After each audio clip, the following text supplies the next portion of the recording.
नमस्कार दोस्तों, लोकवाणी संदीप क्लासेस में आपका हार्दिक स्वागत है। और हम बात करेंगे शब्दों के भेद की। और शब्दों के भेद में हमारा टॉपिक है उत्पत्ति के आधार पर शब्दों के भेद। और हमने बताया था इससे पहली वीडियो में। और आज हम बात करेंगे तत्सम शब्दों की। तो प्यारे दोस्तों, आज है हमारा तत्सम शब्द। तत्सम शब्द, देखो तत्सम शब्द क्या होते हैं। मैं इसकी बात करूं, वे शब्द जो हिंदी व संस्कृत में समान रूप से लिखे जाते हैं। प्यारे दोस्तों, वे शब्द जो आज के समय में संस्कृत और हिंदी में समान रूप से लिखे जा रहे हैं, वे शब्द क्या कहलाते हैं? तुम्हारे तत्सम शब्द कहलाते हैं।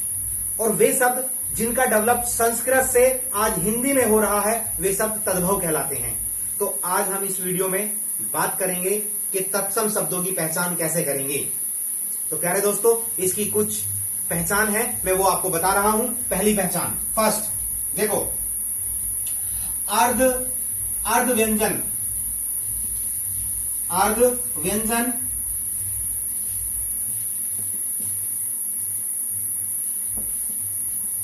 अर्ध व्यंजन वाले शब्द, और या तुम कह सकते हो स्वर रहित व्यंजन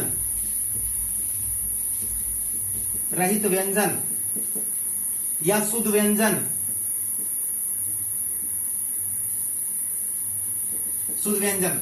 वे शब्द जो स्वर रहित होंगे या शुद्ध व्यंजन होंगे, या जिन शब्दों में आधे वर्ण का प्रयोग किया जा रहा होगा, वे सभी शब्द हमारे तत्सम शब्द कहलाएंगे। जैसे मैं एग्जांपल बता दूं, हमने लिखा प्रति वर्ष, तो प्रति में ये आधा रह गया, तो ये आधा व्यंजन है, तो हम कह सकते हैं कि ये हमारा तत्सम शब्द होगा। मैं कह दूं मृत्तिका में ये आधा व्यंजन आ गया, तो हम कह सकते हैं ये भी हमारा क्या होगा? तत्सम शब्द होगा। और बताएं, जैसे कि हमने लिखा राजपुत्र,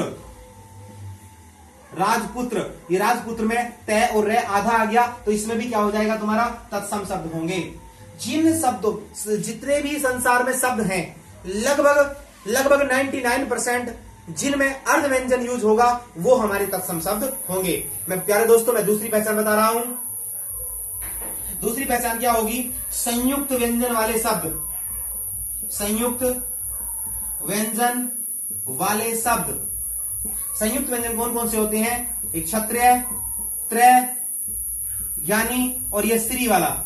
इनसे जो भी शब्द बनेंगे, वो सभी शब्द तत्सम शब्द कहलाएंगे। चाहे तुम्हारा क्षत्रिय शब्द हो, चाहे तुम्हारा क्षत्रिय हो, चाहे तुम्हारा ज्ञान हो, चाहे तुम्हारा श्रीमान हो, ये सब जितने भी होंगे, ये सारे शब्द क्या कहलाएंगे? तुम्हारे तत्सम शब्द कहलाएंगे। ये संयुक्त व्यंजन शुरू में भी आ सकते हैं, मध्य में भी आ सकते हैं और अंत में भी आ सकते हैं। वे सभी शब्द क्या कहलाएंगे? हमारे तत्सम शब्द कहलाएंगे। अब तीसरी पहचान की मैं बात करता हूं। तीसरी पहचान देख लेना, संयुक्त व्यंजन वाले हो गए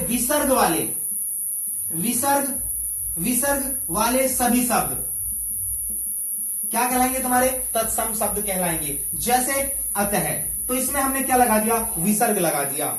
जैसे हमें बता दूं, यहां पे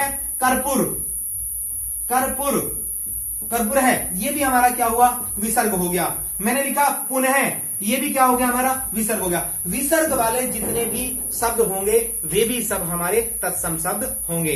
प्यारे दोस्तों, अभी तक हमने 3 पहचान बताई, अर्ध व्यंजन, संयुक्त व्यंजन और विसर्ग। ये 3 पहचान यदि समझ में आ गई हो, तो फिर मैं आगे चलता हूं।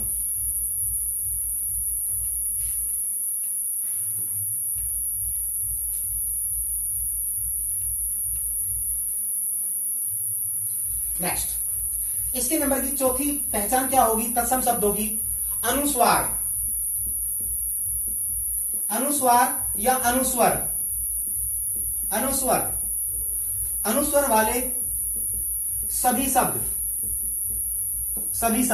क्या कहलाएंगे तुम्हारे? तत्सम शब्द कहलाएंगे। अनुस्वर का मतलब होता है अंकी बिंदी। जैसे कुछ शब्द मैं बता दूं, जैसे संविधान, संविधान, तो अंकी बिंदी लगने पे ये लगा, तो इसमें कह सकते हैं ये हमारा जो शब्द होगा ये तत्सम शब्द होगा। जैसे मैं और भी बता दूं, मैंने लिखी संस्था, तो संस्था, संस्था में आधा व्यंजन भी है और अंकी बिंदी भी है, तो तुम इसे भी क्या कह सकते हो? ये तत्सम शब्द होगा। तो चौथी पहचान हुई अनुस्वार या अनुस्वर, जितने भी शब्द होंगे वे सब क्या कहलाएंगे? तुम्हारे तत्सम शब्द कहलाएंगे। नेक्स्ट नंबर की बात करता हूं, पांचवें नंबर की। पांचवें नंबर में जो शब्द होंगे, जो संधि वाले शब्द, जितने भी अब तक तुम हिंदी में संधि पढ़ते हो, संधि वाले सभी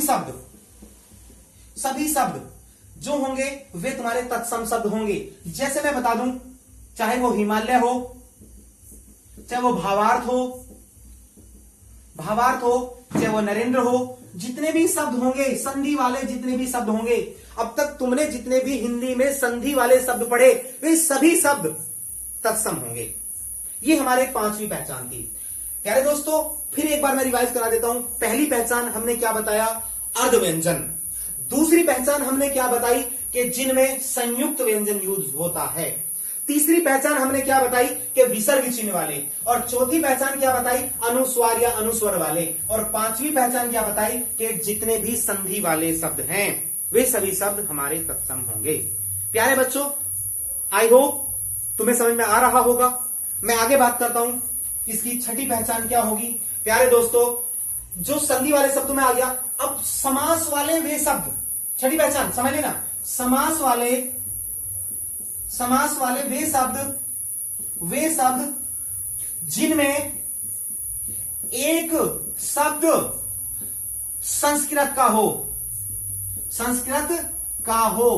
वो शब्द तुम्हारे क्या कहलाएंगे? तत्सम शब्द कहलाएंगे। जैसे मैं एक एग्जांपल तुम्हारे सामने लिखता हूं।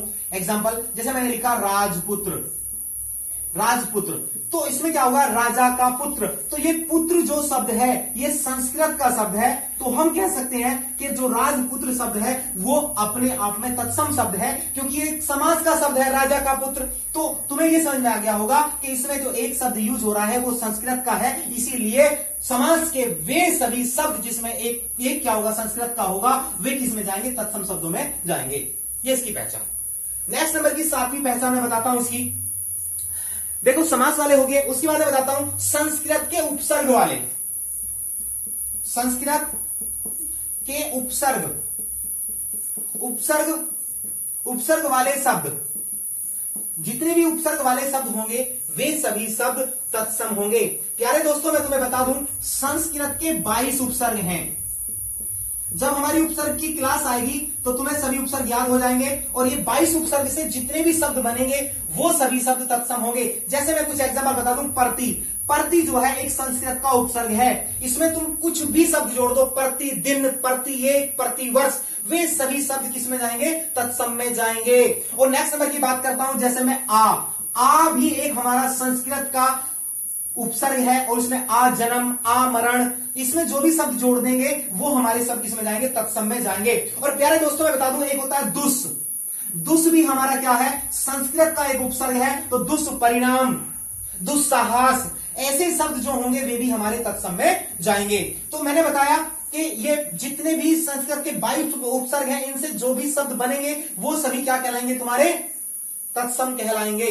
तो अभी तक हमारी पहचान हुई 4, 5, 6 और 7। अभी तुम्हारी 3 और 4 लगभग 4-5 पहचान और है, और यदि तुमने वे सारी पहचान याद कर ली तो लगभग 99% जितने भी वर्ड हैं वो सभी तुम्हें पता चल जाएगा कि वो तत्सम है या तद्भव।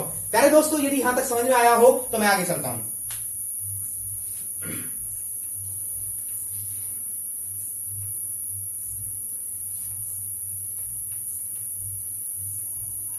देखो, अभी तक हमने पढ़ा कि जो संस्कृत के उपसर्ग से बनने वाले शब्द थे वे तत्सम थे। इसी प्रकार एक नई पहचान है हमारी।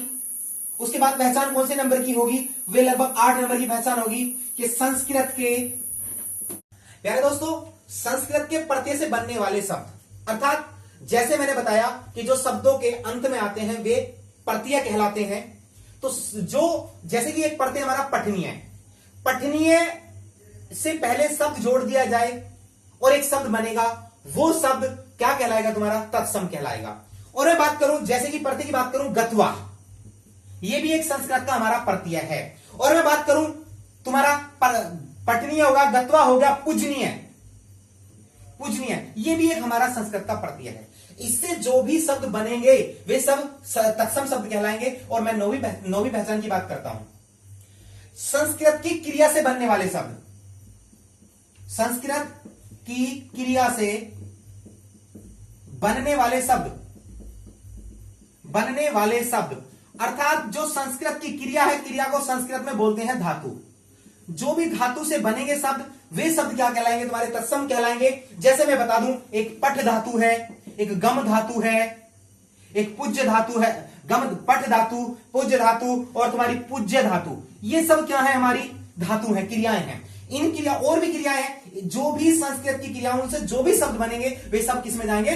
तत्सम में जाएंगे।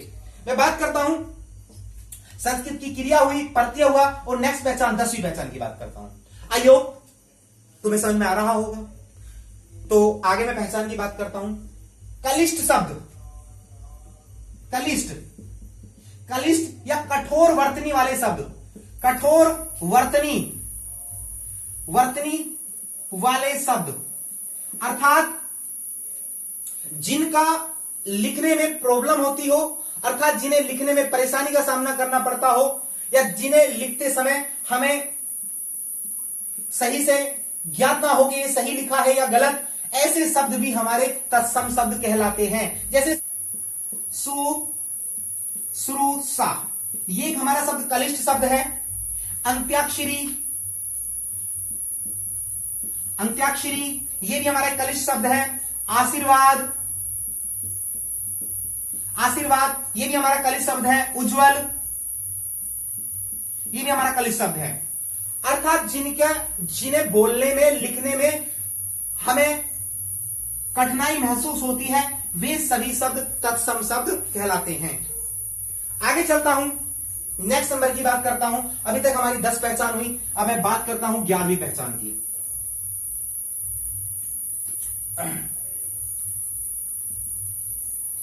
हिंदू धर्म, हिंदू धर्म के संस्कृति, संस्कार से संबंधित शब्द,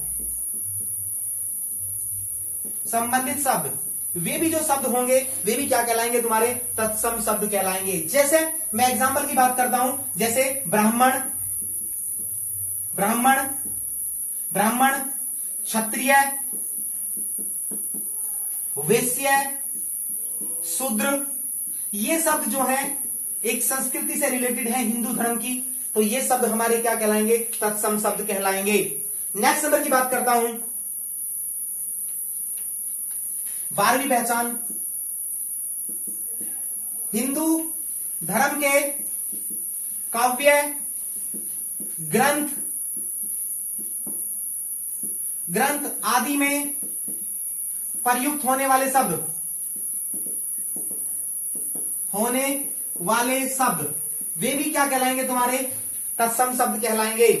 जैसे मैं बात करता हूं हिंदू धर्म के काव्य, धर्म से रिलेटेड, जैसा वेद, वेदों में जितने भी शब्द आज तक प्रयोग हुए हैं, वे सभी शब्द क्या कहलाएंगे? तुम्हारे तत्सम शब्द कहलाएंगे। रामायण, महाभारत, गीता, ये सभी शब्द अपने आप में भी तत्सम हैं, और जो इनमें यूज हुए शब्द हैं वे भी तत्सम होंगे। जैसे राम तत्सम शब्द है, लक्ष्मण, लक्ष्मण तत्सम शब्द है, रावण ये भी तत्सम शब्द है। महाभारत की बात करूं, भीम तत्सम शब्द है।